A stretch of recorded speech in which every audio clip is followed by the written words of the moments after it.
This week's midterm elections are far from over, with the possibility that the Democrats could break all precedent and not only hold both chambers of Congress, but even add a seat in the Senate. And while we await the final results, no one can dispute that the Democrats overperformed expectations, turning the so-called red wave that Republicans and some in media promised MAGA voters into more of a red wheeze. Here to discuss how they pulled it off and what it means for the party's strategy moving forward is the chair of the Democratic National Committee, Jamie Harrison. I'm going to give you 30 seconds to brag. What did y'all do right? Well, Joy, part of it is a return to the 57 state and territory strategy. You know, the DNC put $90 million on the ground in our coordinated campaigns across the country. And in the end, I think that paid dividends because we were able to put the boots on the ground to win these very, very close races. And just to give you to understand the context, in 2018, we put $30 million on the ground. So $90 million this cycle. And we were able to do that because of President Biden and his commitment and Vice President Harris and their commitment to making sure that we had the resources to invest in these races across the country. Okay, so now I love you, man, but we gotta counter just one thing, because this is the question I have. Because when I saw how successful the Fetterman campaign was, the Shapiro campaign was, there were some really great campaigns on the ground, and the momentum Democrats clearly had, which we've been talking about on this show since Roe was overturned, which should have made this a much more open environment for Democrats. There were a couple questions I have for you in terms of the outreach strategy. Yeah. Ron Johnson still beat Mandela Barnes, and Mandela Barnes is a statewide elected official. That was a 1% margin. North Carolina, Sherry Beasley, that was a winnable race, 3.6%.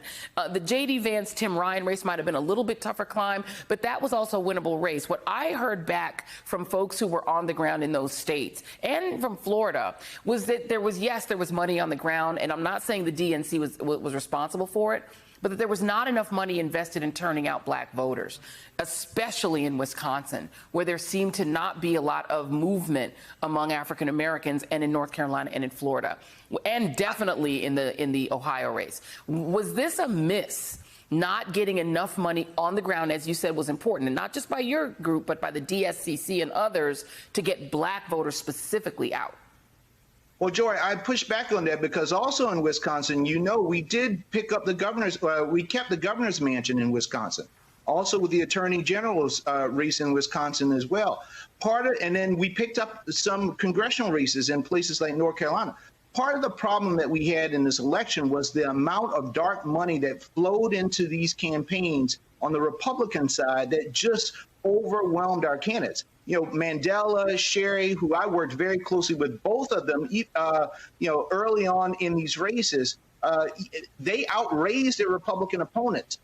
We had more money on the ground than the Republican opponents, but there was so much money by billionaires on the Republican side that flooded the zone in terms of TV ads and all, and it drove up the negatives of many of our candidates. And so we have to figure that out. And that's part of the reason why we got to get the John Lewis Voting Rights Bill done, to get this dark money out of politics, because it really overwhelmed many of our candidates. And we're probably going to see that same type of dynamic happen in the runoff in Georgia, but we're going to fight back against it because we're going to have a tight ground game.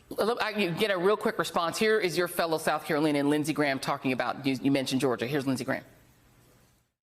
They're trying to destroy Herschel to deter young men and women of color from being Republicans. If they destroy Herschel, it will deter people of color from wanting to be a conservative Republican because you just have your life ruined. We cannot let that happen. You look near tears. Your thoughts?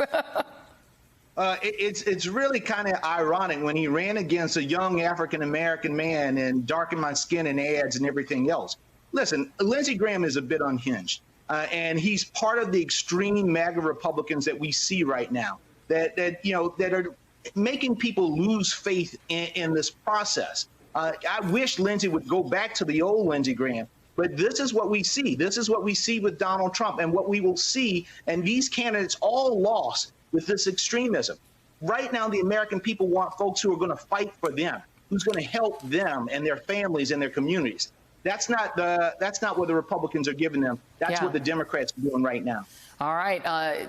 Jamie Harrison, chairman of the head of the DNC. Thank you very much. Really appreciate you coming.